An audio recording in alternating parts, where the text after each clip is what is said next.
Welcome to this midweek message. I'm Drew Goins. Today I have with me Gary P. Stinnett. Hello, hello. We are continuing our Bible People A to Z. We are on the letter Q today. Not many honorable mentions in Q. No. Closest I found, Queen of Sheba. Well, we could have went with that queen thing, but would that have been cheating? Yeah, Because we could have also went maybe Queen Esther. Yes, we could have. But that's a title and not a name. And Okay. We're going by name. Here's the other name I've got. Quartus. Quartarius. I could have talked forever about. Yeah. Yes, exactly. It's one passing verse in Romans. It's like Paul listing a bunch of names. So instead, it would have been we picked this one that's just full of one whole verse about him, right? Yes. This actually, so little teaser here. This name is read every year in most Christian homes. Is that fair to say? Oh yeah. If you've ever been in a Christmas play, a Christmas cantata, did the family reading of Christmas, you probably are familiar with this name. And the name is? You go ahead and say it. Quirinius. There's no N in it. It can't be Quirinius. There is too. Quirinius. Quirinius. Which his full name is. We could call him Q. Do you know his full name? Oh, I saw it. Oh, here. It's right here. You want to read my notes? Publius Scopulus Quirinius. Nothing like a good name. Wow, we are going to get canceled just for our pronunciation of this guy's name. And he's mentioned in only in Luke. One time in Luke 2. Yeah. Can I read that verse? Yes, please do. Why don't you go ahead and read Luke 2, 1 and 2. Just read verses 1 and 2 while you're at it. At that time, the Roman Emperor Augustus decreed that a census should be taken throughout the Roman Empire. This was the first census taken when Quirinius, the governor of Syria. So there it is, the beginning of the Christmas story. Is that the only verses you want me to read? Yeah, that's it. This was the first census that took place while Quirinius was governor of Syria. So first of all, we could talk a little bit about who this man was, but I really don't think that's of a lot of benefit. Although I did notice this, he was a player evidently because he was married, recorded at least twice and maybe 3 times. So and divorced twice, I believe. Yeah. So and he held several. I mean, he was a well-known, high-ranking public official. Yeah. But when it comes to his biblical mention, it's a controversial type of thing. Yes, no? It is.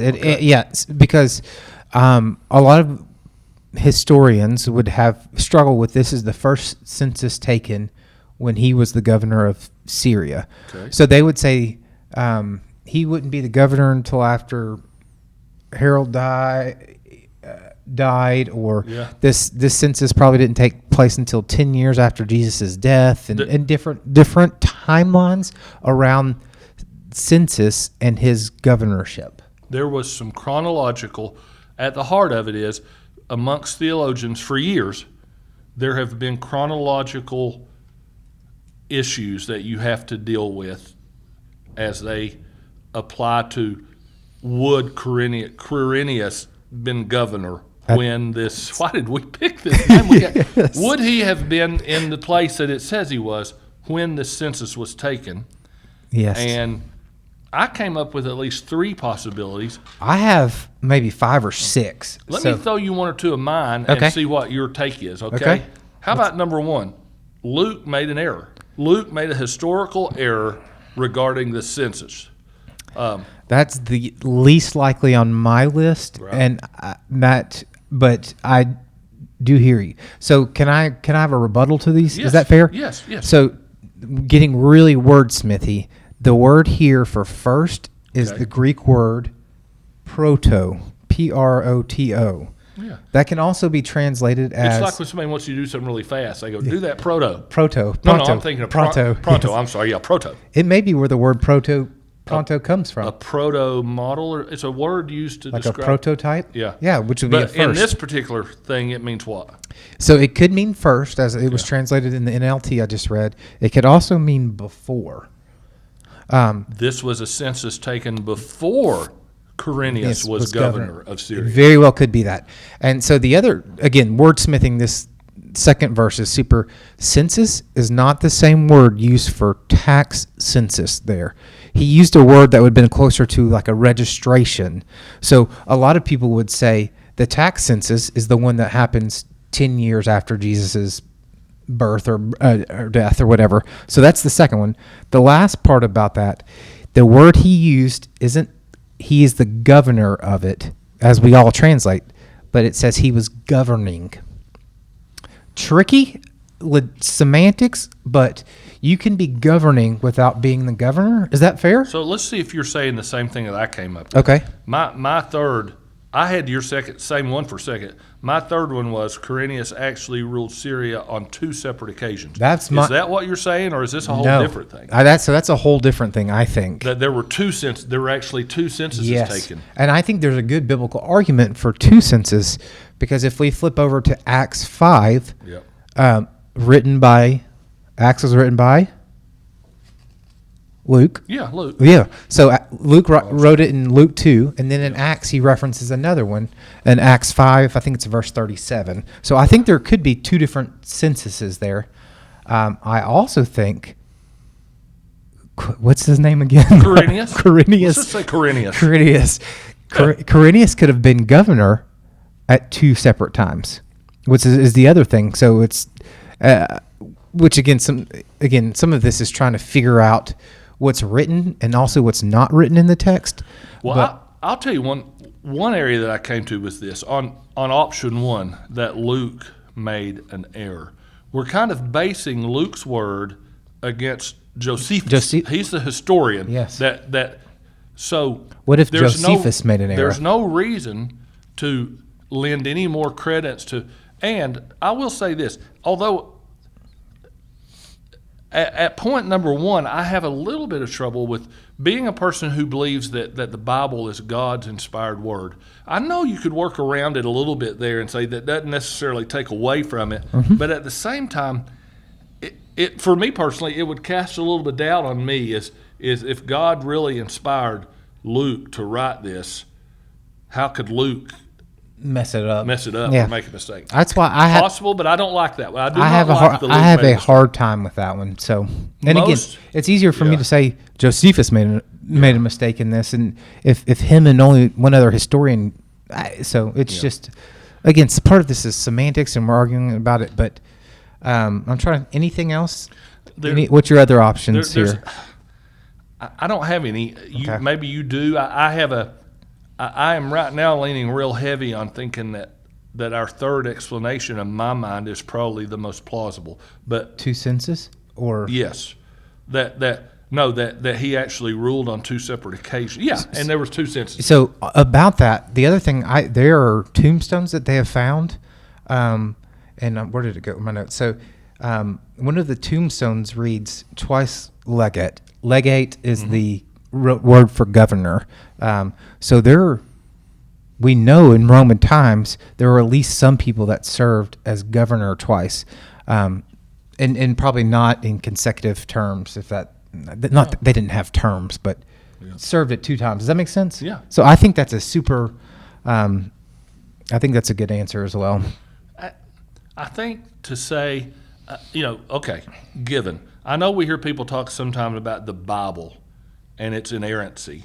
And I'm of a strong belief that in its original God-given form, that it was inerrant. I also would throw in there an asterisk that down through the years, the Bible has been interpreted from the King James on. Sorry if you're out there listening and you're a King James person. Don't send in. Oh, man. The Bible has been interpreted by men and women, I guess, at some point.